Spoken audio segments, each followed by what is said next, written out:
Hi, I'm your host Vasco Duarte. Welcome to the Scrum Master Toolbox podcast, where we share tips and tricks from Scrum Masters around the world. Every day, we bring you inspiring answers to important questions that all Scrum Masters face day after day. Hi there, friend. Merry Christmas. We have for you today a special episode where we interview Agilists and Scrum Masters that have influenced us with their work, but are probably not on the top of your speakers list at your local conference. Yves, the co-host for the Tips from the Trenches audiobook, handpicked 5 groundbreaking Agilists that you will not get to hear anywhere else, but here on the Scrum Master Toolbox podcast, you will hear from them and learn from their experience. I hope you enjoy this Christmas special that we bring to you in this 2020 special Christmas. I hope you enjoyed the show, and Merry Christmas! Hi everybody, welcome to our second special Christmas 2020 episode. This time we have with us Marton Meszaros, also known as Meza. Welcome, Meza. Welcome, thanks for having me. Absolutely. And of course, our co-host, also the co-host for Tips from the Trenches, the audiobook, Yves Hanoulle. Hi, Yves. Welcome. Hi, Vasco. Of course, you can find out more about the Tips from the Trenches audiobook at bit.ly/audio tips 2. But today is about interviewing Meza. And Yves, why don't you introduce our guest to us? Yeah, I chose Meza because he's one of these rare individuals that only needs a small nudge from a stranger, which I was at the time, at the right time to move from what he called whining, I think, to action taking. Back in 2011, we both followed each other on Twitter, yet we hadn't met. And Meza cared just as me about Code Retreat, and he wasn't happy that it would not be in a Code Retreat in Budapest during the global Code Retreat in December. And with one tweet, I challenged him with something similar to when you see it, you own it. So I said, okay, you have about, I don't remember anymore, 2 weeks or 1 month to organize one. And he stopped complaining and he immediately jumped into action. And I like people like that. And from what I see, that's how he is. And so I wanted to know more about him. Absolutely. Meza, so that was a short intro, but tell us, how did you get started with Agile? What was like that trigger moment that changed things for you? Oh, that's a rough one because I can't really pinpoint it to one specific thing. It's a journey, right? Everyone's on their Agile journey, and I'm a programmer at heart. I might say this multiple times today, so forgive me. And I'm always looking to make sure that I do better, that I don't get called up at 2 a.m. in the morning because something isn't working.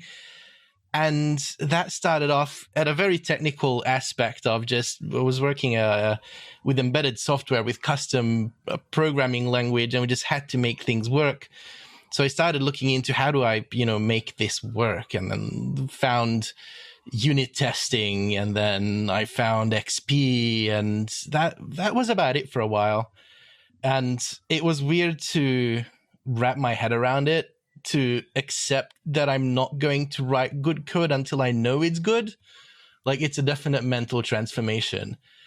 And then I started working at a company which employed a certified Scrum Master, coach, whatever. They sent us off for 2 days of training, and it really didn't click. It was like, I get it, but I don't. It's like, there must be something else to it. So I started reading and just trying to uncover what I don't get. And at one point, it just suddenly clicked as I was managing a team and, was trying to do things. It's like, I see the value. Okay. And then I think at that point, I started believing it and rereading all the books with the current knowledge, and then it just clicked. If you look at it, like, what did the responsibility of leading a team, what was the influence in your click moment, if you will?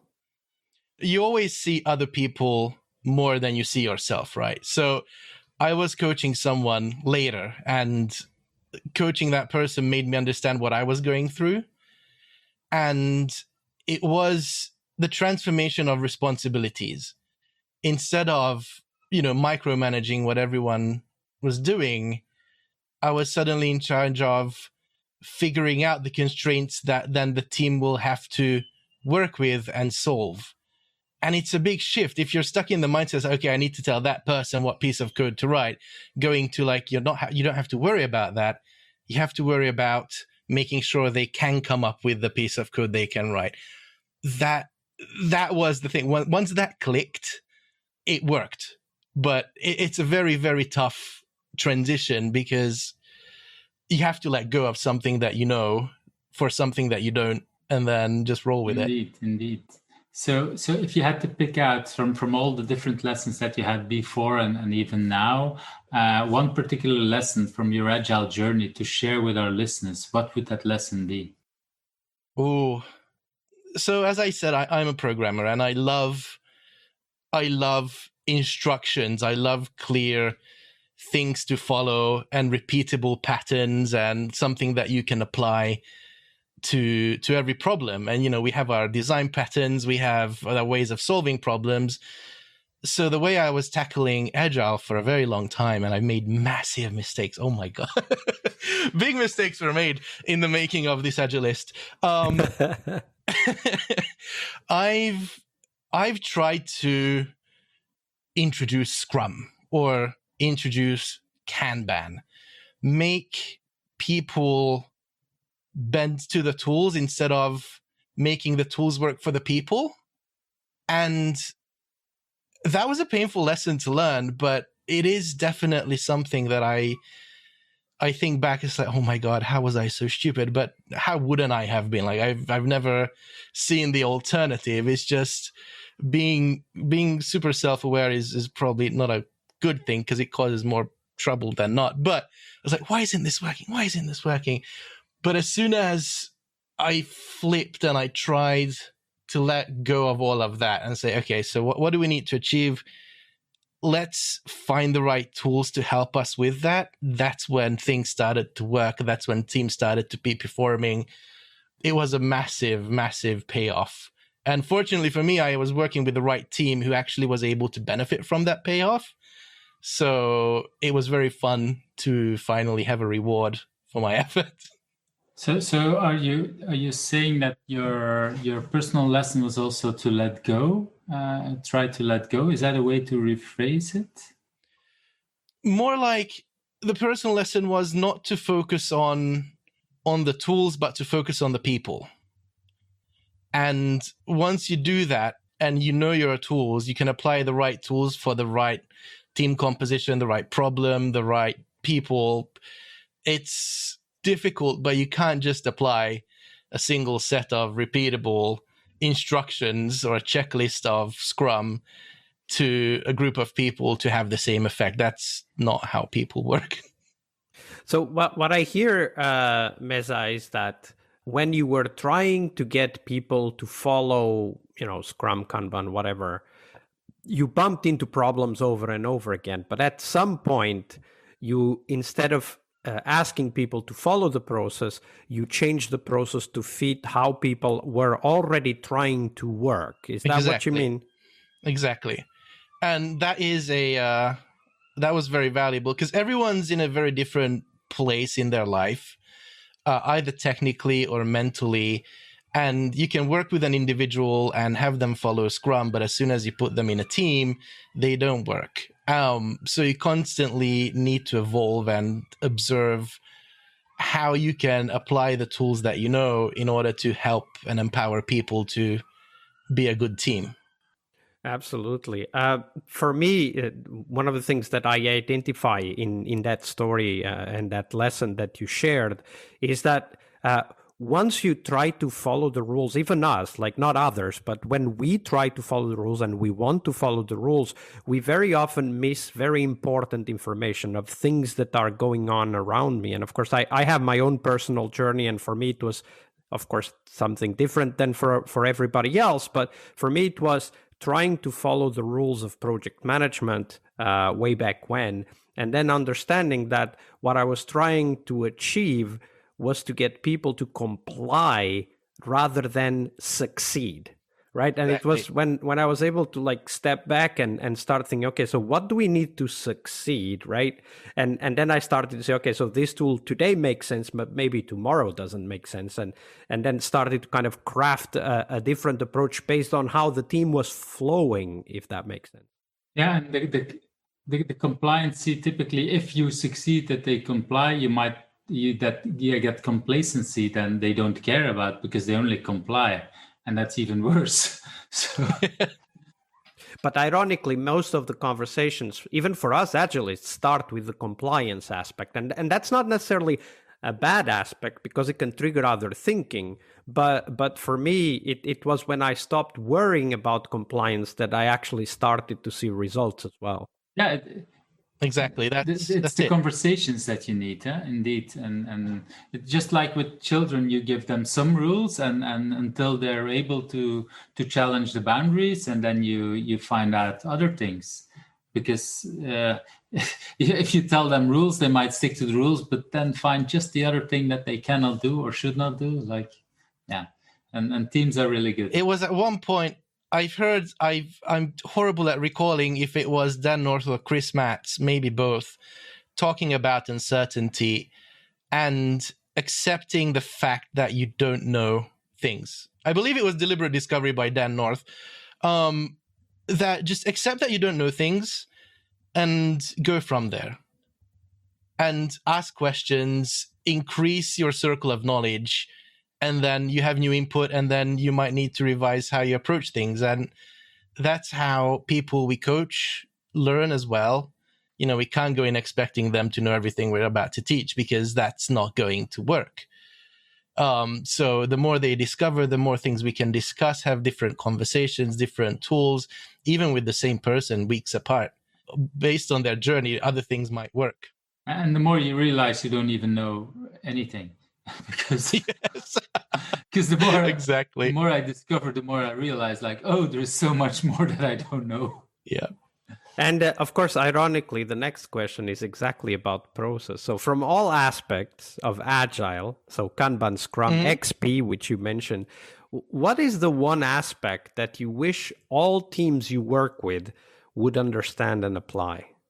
So the way that my brain works is that I don't usually remember details. I remember abstracts. And from reading all the books, like as I started doing Agile, how was it? Early 2000s, I want to say. And I've read all the books that were coming out, everything. And I just distill it down into like basic truths and try and make sense of it.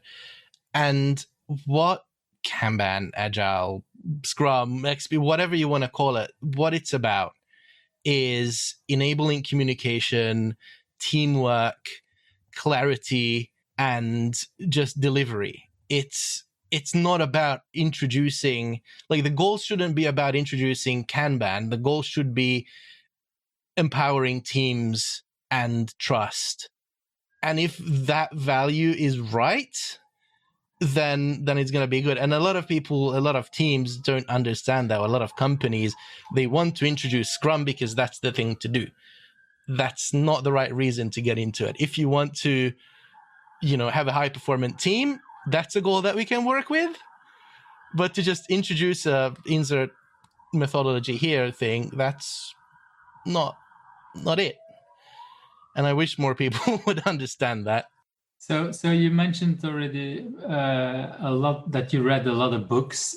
So what would be one book that you sometimes still go back to when thinking about continuing developing your own Agile practice? Is there one particular one that you keep coming back to? There's two specifically, I think. And just a little back to the previous point, I think there's a second point that I wish a lot of more people would understand, is that you can't introduce a quote-unquote management methodology without the engineering side of it. There's a lot that you need to do in engineering to make this work, and one doesn't work without the other. And because of that, I have 2 books for the 2 specific areas. One is Henrik Knieberg's Kanban and Scrum, making the most of both. I think for me, that was one of the books that finally made me accept that it's not a strict box of one or the other. It's an amalgamation of all. And I really enjoyed that book. And the other one is Michael Nugen's Release It, which is a very good technical book. And it literally changed my way of thinking when I read it for the first time. And I wish everyone else would have their minds changed. And those 2 together, I recommend to everyone who I work with. Let's explore that aspect, what you started the answer with, a little bit further. What do you mean that introducing a management methodology without the engineering side of it will not work? Can you give us a story, an example that you've experienced to illustrate what you mean? There's a lot. There are a lot of war stories, a lot of horror stories of all the engineering principles that you can associate Agile with are there to enhance transparency and trust and safety and all the good things, measuring your progress, measuring your quality. Without those in place, even the best of intentions in Scrum or Kanban, they don't really stand the test of time. What I found is like it works in a short while, and then you keep on adding on, and if you have a massive monster of spaghetti code somewhere, you just can't keep up the cadence. You can't keep your promises because you don't know if you touch one side of the code, what else will break. And that inevitably leads to a staleness or just stalling completely. And that destroys trust. Everything that you've managed to build up in the short run, over time, it just degrades because modifying the thing you're working on is becoming more and more of a chore. You can see that in estimates, you can see that in morale, you can see that in just the way that people communicate. And I'm not speaking of unit tests. Unit tests are a tool as well. It's just the values to keep your engineering practices in line to help your team be trustworthy and fast to respond and just agile in general. Yeah, I like that. It's you need both. And I've seen in the beginning when I started with Agile, everything was about the technical practices, and I missed the human part. And the last years, it seems to have flipped around a lot of Agile practices for management, which are of course easier to sell to companies and managers. There is a lack of people who understand the technical challenges and everything, or at least they don't get hired, or they don't get the attention that it's needed at companies. So I really like that. And what I've seen lately is that the authority of technical people or technical coaches is diminishing, and it's alarming. Like I've seen examples of managers in an Agile company come in and say, we're going to be releasing in 2 weeks no matter what. Like, what does that even mean? It's like, like you can't just magically wave your hand and have the code done. And the technical leaders there weren't able to do anything because reasons. And that was one of a very sad example of just having the management side in with absolute disregard to the engineering side. And obviously the release didn't go well, but you released. We released, yay. And people died. Oh, God. It reminds me of a story. I know one of the persons who worked on the very first continuous integration tools. And I was talking with that person, I think about a year ago. And this person was telling me, yeah, I'm now working with a team, and I know that this is a person who's really in favor of continuous delivery and continuously deploying. But he was working in a team and said, okay, we're about probably go to release every 3 to 6 months. I was like, and you're okay with it? And he said, yeah, I'm really okay with it because, and then he said, this particular situation means really we needed to have it high security because we're working in a nuclear plant.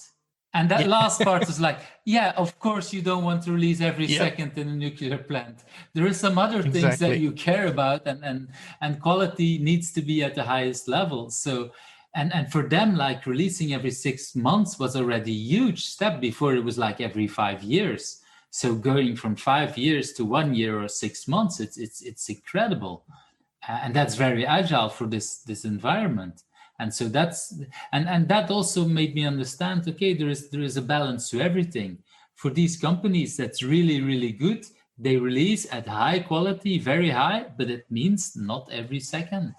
Absolutely. Okay. I have one of my it's a controversial topic, and I'm still thinking that should I ever retire, I might start doing something with this idea, but that's probably not going to be soon. I'm still young. But if you look at how TV shows are produced, on the ground, when they're shooting a scene or there's a shooting day, it's hyper agile. A lot of teams doing their things, they get vague requirements, they know what to do, they're professionals, they get it done. There's no room for error because the shooting has to happen. And, you know, if they want the sun to shine, they're going to make the sun to shine. There's like they have their toolbox and they apply it and they do it. However, to get to that point where they shoot the scene, that goes through a lot of stages that could be akin to Waterfall, but it's essential for their planning to know how to then be agile where it actually really counts. And I'm still yet to see this analogy work in software because everyone's like either agile or Waterfall, and never the two shall meet. But maybe that's not necessarily a thing that we need to say. Maybe there's a place for both, just like there's a place for both Scrum and Kanban and XP. Who knows? Maybe we're just trying to shoehorn things where they shouldn't be shoehorned in. And, you know, like for some companies, it makes sense to release every second. And for a nuclear plant, it makes sense to release every 6 months. Maybe there's a scenario where that would work. Sounds to me that you guys are talking about what I would call this tool or process fetish, which is that because I believe that being agile is important, and because agile means delivering every day, then we replace the being agile with delivering every day. Yes. Pretty much. And there's many of these syllogisms that kind of get shortcut, and then we forgot what the root was. Why was this important? And you know, for people who were developing the early, what was it, the 3C system at Chrysler, you know, for them it was a different problem than for us today is, for example, delivering a new version of a website app to production, right? Like, for example, Facebook gets I don't know how many tens or hundreds of releases a day. So does Amazon, so does Google. But when you were trying to set up a new accounting system, you only really need that in production when the new year starts. So you can, you know, start releasing later. But how we go about doing it, I think that's the key thing. And if I understand your message, Meza, it is about forgetting the details of the tools and going back to understanding what are we trying to achieve, and then bringing engineer along with it. It's not just, okay, so from now on we release every 2 weeks, but from now on we want to release every 2 weeks because that gives us benefits A, B, and C. How can engineering be ready for that? Exactly. Engineering and the entire company, because everyone needs to be on board. Everyone needs to be able to answer questions or say, I don't know. That's rare. People should learn to say that more often. Yeah, I think you summed it up pretty well. All right, so we're getting close to the end, and we always do sort of a reflection at the end of these episodes, and that's for you to take the stage and share from your experience, from the things you've gone through, and also what you look for in what Agile might be in the future. What's the one message you would like to leave for us in the Agile community? I think that message is that, above all, the goal is to build trust, and that's at the core of everything. That's at the core of successful communications. That's at the core of respect, and use whatever tool makes sense to achieve that trust. That's the one thing that I feel works the best across all walks of life, all teams that I worked with. And it's not about the cadence. It's not about the numbers. It's about being able to say that we're going to deliver this, and then we're going to deliver that. Even if it's a small thing, step by step, one at a time, building trust. Absolutely great message. Meza, thank you very much for being with us. Where can people find out more about you and the work that you're doing? Thanks for having me. Currently, I'm on a little sabbatical for myself, but that's about to come to an end. You can probably follow me on Twitter, which is VSB Meza. That's the professional stuff. And if anyone's interested in gaming, then append a 3 to that. So VSB Meza 3. And that's some gaming shenanigans that I'm up to lately. Thank you very much, Meza. Thank you, Yves, both of you, for your generosity with your time and your knowledge. Thanks for having me. It's always a pleasure, Vasco, to do it and to introduce new people. So it was, again, a great half an hour talk. We hope you enjoyed this special episode on continuous delivery. If you did, please share this episode with your colleagues and spread the message about continuous delivery and how it can help your team and your business.